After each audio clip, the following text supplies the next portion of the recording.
A Hora do Ungido, com o pastor Paulo Messias. Meus amados irmãos e irmãs, a quem vos saúdo com a graça e com a paz do Senhor Jesus. Eu sou o pastor Paulo Messias, da Igreja Videira de Canaã, Goiânia, Goiás, Brasil, para o mundo, chamado por Deus para pregar o Evangelho da graça, para curar os enfermos, para libertar os cativos. Mas antes de orar com você, eu gostaria de compartilhar uma palavra de Deus que tem como título: Nunca se esqueça quem você é. Sua identidade define o seu destino. Quem define a sua identidade é a graça de Cristo. Paulo diz em 1 Coríntios capítulo 15, verso 10: Mas pela graça de Deus sou o que sou, e a sua graça que me foi concedida não se tornou vã. Antes trabalhei muito mais do que todos eles. Todavia não eu, mas a graça de Deus comigo. A graça de Deus fazendo por você. Quando Deus trabalha por você, Ele molda a sua identidade, expande as suas conquistas. Sua identidade pode ser formada pelo ambiente ou pela palavra de Deus. Paulo tinha uma identidade firmada na graça. Independente da circunstância que você se encontra, mesmo preso, ele disse para o rei Agripa. Paulo respondeu: assim Deus permitisse que, por pouco ou por muito, não apenas tu, ó rei, porém todos os que hoje se ouvem e se tornam tais quais eu sou, exceto essas cadeias. Atos 26, 20. Sua identidade está em Cristo e não em seu ambiente. Você não é definido pelas pessoas do seu convívio. Você é definido pela graça de Deus. A graça é todo o trabalho de Jesus por você. O ambiente não pode definir a sua identidade. Em Romanos capítulo 12, verso 2 diz: Não vos conformeis com este século, mas transformai-vos pela renovação da vossa mente, para que experimenteis qual seja a boa, agradável e perfeita vontade de Deus. Conformar é aceitar que o ambiente defina a sua identidade. Sua identidade é de rei, é sacerdote sobre a terra. Lá em Apocalipse capítulo 1, versos 5 e 6, foi o próprio sangue de Jesus que te constituiu em rei e sacerdote sobre a terra. Assuma a sua identidade. Eu quero falar para você sobre a história de José. Primeiro, ao ser levado pelo cativo para o Egito, não foi o povo de Deus, foi José. Mas o Egito não definiu. Ele tinha uma identidade estabelecida em Deus. Podem te levar para o Egito, mas isso não te faz um egípcio. Podem mudar o seu nome, mas isso não mudará a sua identidade. José recebeu de Deus a visão que ele reinaria sobre a terra em seus dias. A história de José é emocionante e espetacular. Havia muitas oposições, a começar pelos seus próprios irmãos, que intentaram matá-lo. Mas quem pode matar a visão de Deus na sua vida? Se Deus te deu uma visão, ela acontecerá. Se você não negociar a sua identidade em Cristo, você recebe a visão de Deus, mas não está pronto para ela. Deus treinou José e vai treinar você. Ele vai preparar você para ocupar a sua posição reinante nessa vida. Até lá, você vai passar por vários testes, várias crises. Elas serão crises de identidade. Numa crise de identidade, você manifestará o que crê. José passou por testes antes de reinar em vida. Seu exemplo serve para nos preparar para o teste. Pastor, qual é o primeiro teste? O teste do ressentimento e da amargura. José foi lançado numa cisterna vazia, um poço, um buraco pelos seus irmãos. Ou o buraco definiria a identidade de José ou Deus? Ele escolheu confiar em Deus. José clamou angustiado para os seus irmãos o tirarem do buraco, mas eles o venderam para os medianitas, que o venderam para Potifar, oficial do Egito. José poderia ter desenvolvido amargura em seu coração pelos seus irmãos.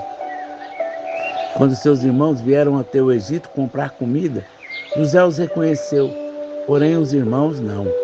Seus irmãos se prostraram perante ele. Então José se lembrou do sonho e ele o perdoou eles. Quem confia na graça, perdoa. Não se amargura pelas críticas e pelas afrontas das pessoas. A nobreza de um rei envolve a capacidade de perdoar, reconhecer que tudo está cooperando para o seu bem. Em Gênesis capítulo 50, verso 20, José diz para os seus irmãos: vós, na verdade, intentaste o mal contra mim, porém Deus o tornou em bem, para fazer como vedes agora, que se conserve muita gente em vida. Deus converterá as coisas ruins em bênção. Existe um propósito para a sua vida e até chegar lá, você passará pelo teste do ressentimento e da amargura. Jesus é perdoador, não de alguns, mas de todos os nossos pecados. Em Cristo, você é como Ele. Você pode perdoar pela graça recebida.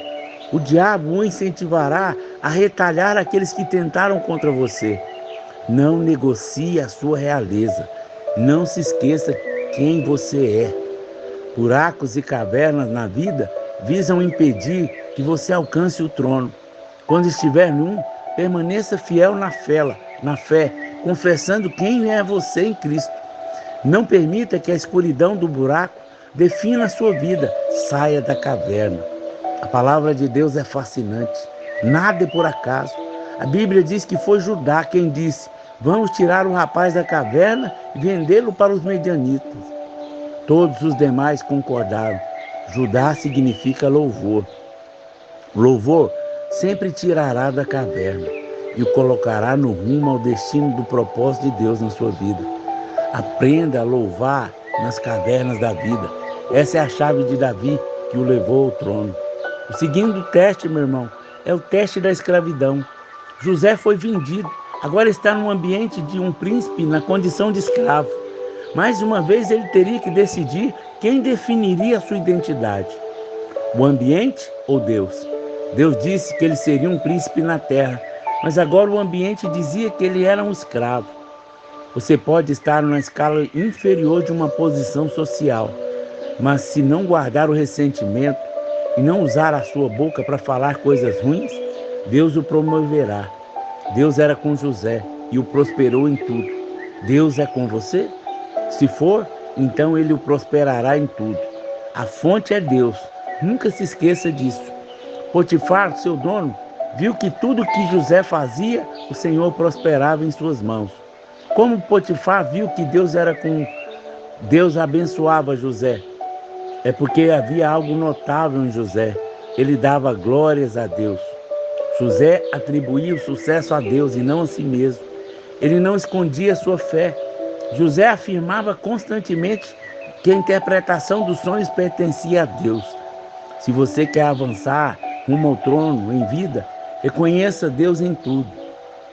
Existe um espírito de escravidão entre os filhos de Deus. Ser escravo na nova aliança é sujeitar a escravidão da prática da lei, é viver de acordo com os conceitos humanos. Sempre que houver medo, existe escravidão em sua vida. Jesus não te deu esse espírito de medo. Sua identidade tem que ser forjada no amor do Pai. O terceiro teste é o do pecado. O pecado é enganoso. Ele começa envolvendo alguém como um fio de seda e acaba tornando numa corda. Jamais facilite as coisas para o pecado. Ele pode impedir o seu propósito de reinar em vida. José foi testado no ambiente do pecado sexual. Todos nós seremos. Mais um teste.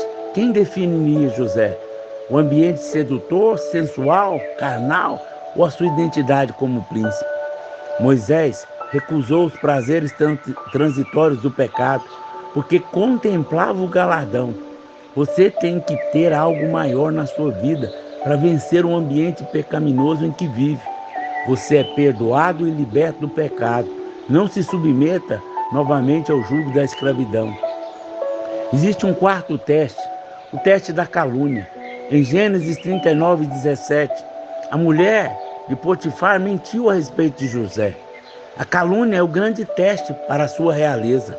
Não desanime se estão tentando entulhar os seus poços, se estão caluniando você. se estão mentindo a seu respeito. Não dê atenção à voz dos caluniadores. Ouça a voz do Pai.